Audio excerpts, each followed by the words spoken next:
लोकतंत्र भारत की आत्मा है और चुनाव इस भारतीय लोकतंत्र की। इसी लोकतंत्र की खातिर हमारे पुरखों ने ना जाने कितनी कुर्बानियां दी। जब हमारा मुल्क आजाद हुआ तो बाकायदा संविधान बनाया गया और लोकतंत्र की सलामती को संकल्प लिए गए।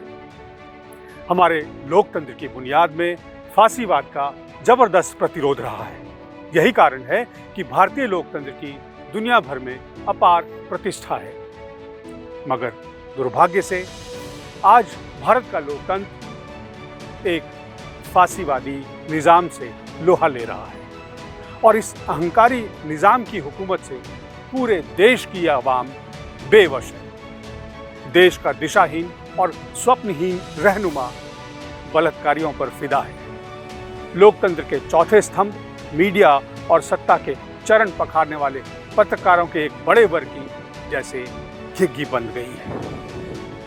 महंगाई, बेरोजगारी और बहुमत की जोर पर आधारित सत्ता से संरक्षित भ्रष्टाचार की कश्मकश से गुजर रहे इस देश में एक माह के भीतर दो सबसे बड़े दलों को नए सरदार मिले।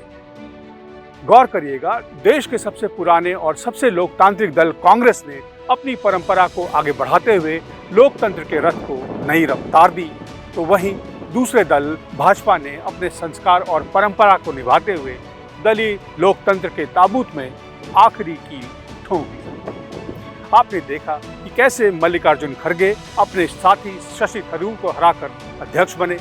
लेकिन मैं अगर पूछूं आपसे कि अच्छा यह बताइए कि जेपी नड्डा किसको हराकर दोबारा बीजेपी अध्यक्ष हुए, या फिर अमित शाह या राजनाथ सिंह या नितिन गडकरी या कोई और जो बीजेपी के पहले अध्यक्ष बना?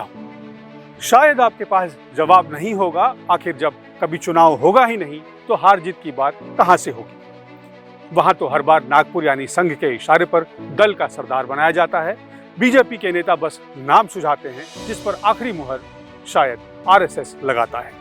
लोकतंत्र के लिहाज से ये बेहद चिंताजनक बात है कि तमाम क्षेत्रीय दल भी भाजपा की परंपरा को आधार मान दलीय लोकतंत्र का गला घोट रहे हैं। हद तो तब हो गई जब कुछ दिन पहले आंध्र प्रदेश में सत्तारूढ़ युवजन श्रमिक रायथू कांग्रेस यानी YSRCP ने मुख्यमंत्री जगन मोहन रेड्डी को अपना आजीवन अध्यक्ष चुन लिया।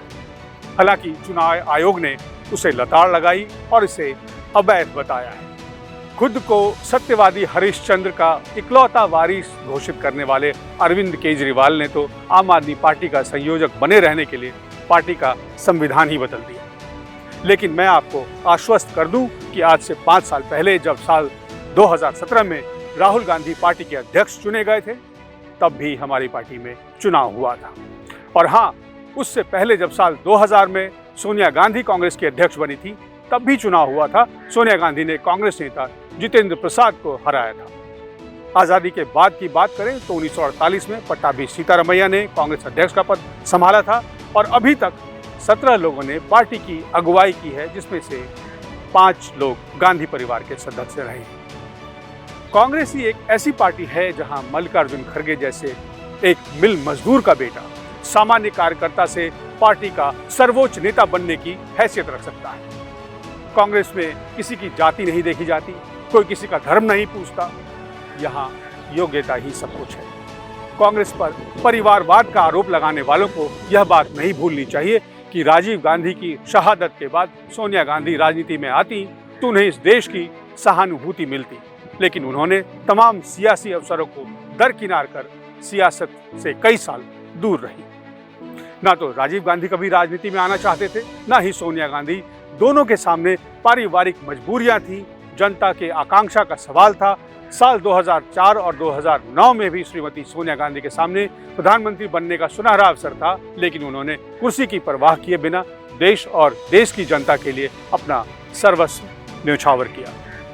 खैर, कुर्सी के लिए जीने मरने और देश को बांटने वाले लोगों से सोनिया, राजीव और इंदिरा गांधी के त्याग पर कुछ नहीं कहना, क्योंकि वो समझ ही नहीं सकते।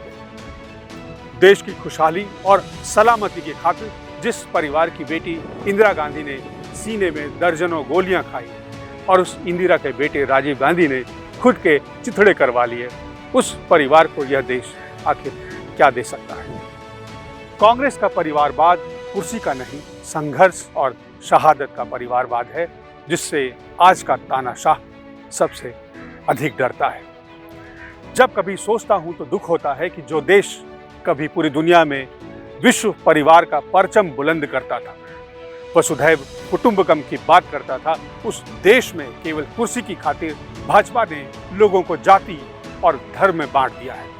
आपसी वैमनस्य फैलाने के लिए सरकारी मशीनरी द्वारा पोषित व्हाट्सएप यूनिवर्सिटी में नफरती चिंटू तैयार किए जाते हैं। हालांकि ये सब बहुत दिन नहीं चलने वाला।